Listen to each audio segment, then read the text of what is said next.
Good day to all. Today we are going to discuss the new type of the practice questions. These questions are from the class 4 with a technical mentorship. The topic was about the conversion of the units from SI units to CGS units and other unit types. And also we have discussed the main physical properties. So let's get started. I have prepared these 4 questions, the first, second, fifth, and 10th question. These were mainly about our lessons. That's why I have chosen them. So we'll start with the first question. So, and also during solving this question, I will also explain and also give some theoretical knowledge about this topic. So let's start it. I will also use some Paint and also Excel for being more speedy. So the first question is about convert the following to the units shown. I would like to mention that the unit conversion is very important while doing the design, also process engineering calculations, because it can be asked in SI units. It can also be asked in the CGS units. As you know, in USA, it's also different. In the other Europe or like Middle East countries, it's also different. So that's why you need to be more careful. Let's get started with the first question. I have also created one conversion sheet with the help of Google. We'll do it together right now, and then we'll use some help with Excel. So as you see, in the first part, it's given 1,800 US gallon per hour. First of all, US gallon is the volumetric unit, and it should be converted into the meter cube, right? And hour is time constant, and it should be converted into second. So how it should be done? Let's begin with the easy example. For example, let's say you are given with 15 kilogram per minute, and it should be converted into x kilogram per second. So how should we do? What are our steps? Let's write it first of all, 15 kilogram per minute, and do some conversion. It should be converted into kilogram. It will be the same. So let's change the color. Kilogram are the same. I will not touch it. So 1 kilogram are the same, but the second should be converted, right? We know that 1 minute in the denominator, 1 minute, let's write it. It's equal to 60 seconds, right? 1 minute are cancelled out, and we need to calculate this one. It will be 1/4, 0.25 kilogram per second, right? It should be like this. If it's in the denominator, we need to divide it. If it's in the numerator, we need to multiply it. Let's solve one question. If you understand this example, it says that, let's write it from the side, 1,800 US gallon per hour should be converted meter cube per second. Let's write it together. US gallon, as you say, it's equal to 0.0038 approximately. Let's write it. I should write 1 US gallon 0.003785 meter cube. As you see, this will be cancelled out, and the meter cube will be in the numerator. Yes, it means we are on the correct pathway. Next, we have hour. 1 hour is equal to 3,600 seconds, right? So then I'll write multiply by 1 hour over 3,600 seconds, right? Now we need to calculate it. Let's write 1,000 US gallon per hour into, it will be 1,800 multiplied by 0.003785 over 3,600 seconds. Okay, we got per second. We got 0.00 approximately 2 meter cube per second. This is the first one. So let's solve the second one. will be really fast this time. Pound per hour. Pound is the mass unit, hour is the time unit, as you know. 25 multiplied by, I should multiply with the numerator. What is 1 pound? 1 pound is equal to approximately 45 kilogram, right? Over, what about the 1 hour per minute? It will be 60 minutes. So I am dividing it, approximately 0.19. It will be kilogram per minute. Hopefully it's clear. Next one is 52 calorie over ounce multiplied by Fahrenheit, right? Calorie is the energy unit. It will be converted into joule. Ounce, it's written like OZ. It will be mass unit, kilogram, and Fahrenheit will be our temperature. Given is on the temperature scale. It will be converted into Kelvin. Let's convert it. 52 multiplied by 1 calorie per point, approximately 2 over kilogram, and multiply by, let's write in the parentheses, and we wrote it ounce, and we are writing the Fahrenheit, yes. So we got approximately 32 per kilogram multiplied by kilogram. So you can also solve this question like by hand calculation, and also check with the calculator. You'll get the same results at the end. Hopefully it's clear, and we're going to solve the second question. So let's see the second question. Pressure inside the vessel measured by 3 pressure gauges. Okay, gauge reading and units on the gauge are given in 3 different units. As you know, the pressure, there are some units, for example, psi, bar, millimeter Hg, given with the mercury.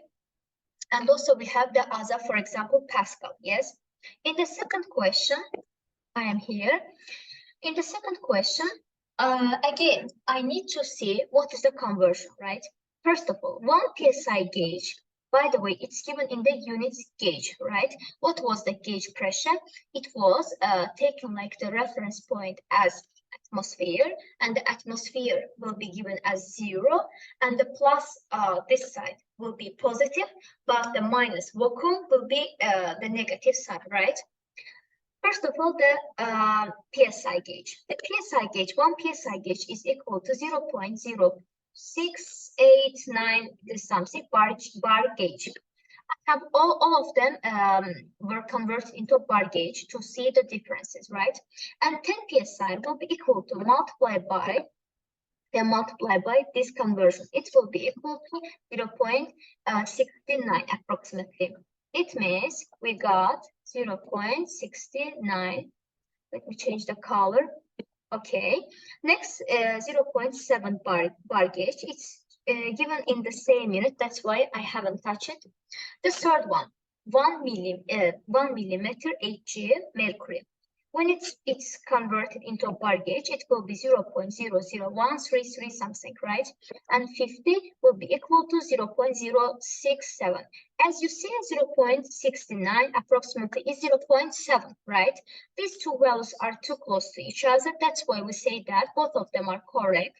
And the last one, in millimeter Hg, is approximately 10 times less than these values. That's why this is false reading, the last one.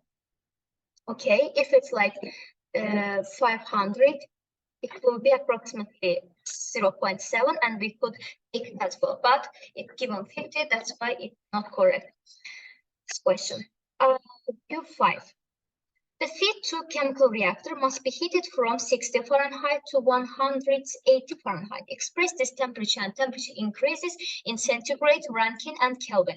So as you see, this is again. So for example, we have solved like different stuff, mass, time, energy, and also volumetric values. But here we have solved like pressure conversion, and here we need to solve for temperature scale. So in the temperature scale, question 5, we have 4 terms. The first one is centigrade. This is given delta C, this dash C. Next, we have Fahrenheit. This is this degree Fahrenheit. We have Kelvin, and we have the last one, the Rankine, right? So let's get started. What is given? It's given 60, and also we are given with 170 Fahrenheit, right? And change in T, also called like delta T, is minus 170 minus 60, and it will be equal to 110. Let's solve for the centigrade. So in the centigrade equation, this is what? 60, it's given, minus 32 over 1.8 will be given like centigrade. And this is approximately 16, this is approximately 77, and the difference will be 43 centigrade. So we have solved for the centigrade. If we have solved for the centigrade, we can also find for Kelvin, right? Kelvin is equal to centigrade plus 273. So then I need to add this 273 to the centigrade values, and we'll get this result. So next, let's see what is the Rankine. In the Rankine, we need to add to Fahrenheit 460. So I have added the same terms, hopefully clear. And you can see the last answers like change in the temperature scales. That's all from the 5th question. So let's go to the last question, which is 10. A spherical tank, 10 ft in diameter, feet, this is feet in diameter, holds 20 kilogram of gas, which has an average molar mass of 32 kilogram per kilomole. The temperature inside this tank is 40 Celsius. Assuming ideal gas behavior, calculate the pressure inside the tank in following units. So let's solve for the 10th question. I have written like what is given diameter. I have converted this feet into meter because when I am solving for the ideal gas equation, I'll use the SI units. And in the SI units, we need to solve for the meter. Next, we have mass. This is kilogram.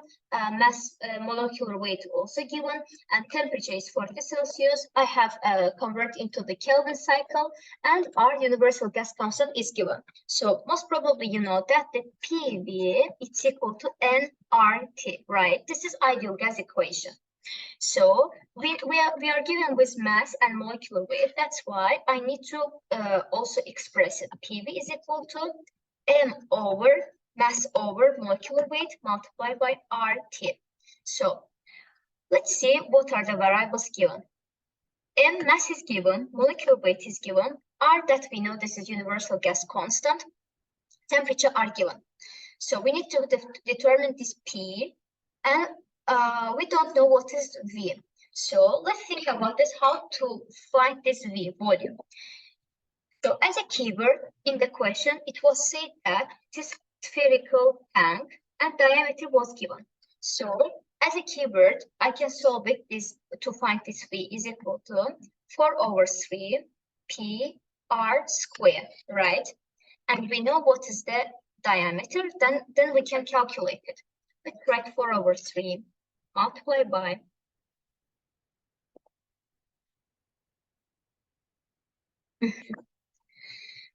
pi multiply. I have converted 2, 3 to make sure I was always adding some parentheses. Yes, that's correct. Let's solve it. Okay, we got 14.8283 approximately meter cube. It's called meter cube, okay? And we are also like finding this V. This is ready. Now we need to find this P. First of all, it's asked to find with absolute. In the absolute one, we said that our equation is absolute is equal to P absolute, that's right. P atmosphere plus P gauge, right?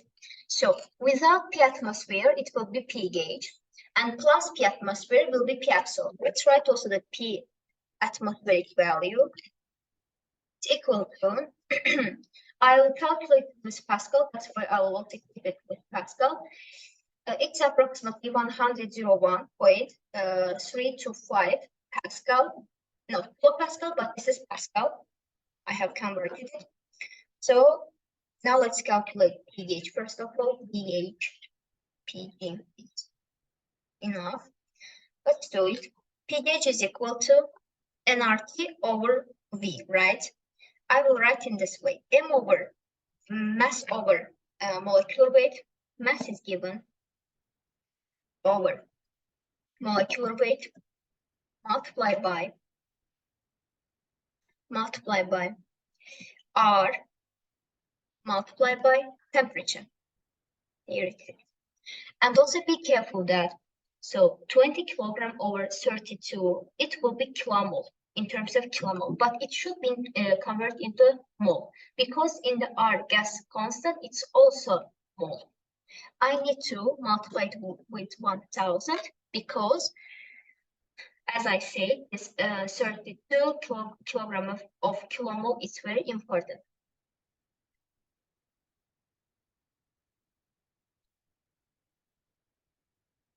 Sorry, it should be 1 over, because let's write it, kilogram per kilomole, kilogram per mole multiplied by 1 kilomole, 1000. Yes, it should be divided. Sorry, let's write it here.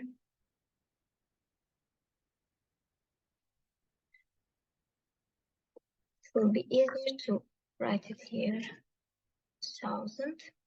Okay, good. So it will be our pH. This is Pascal. As you see, this is Pascal, and in order to change this 1 Pascal to psi gauge, I have added here the conversion.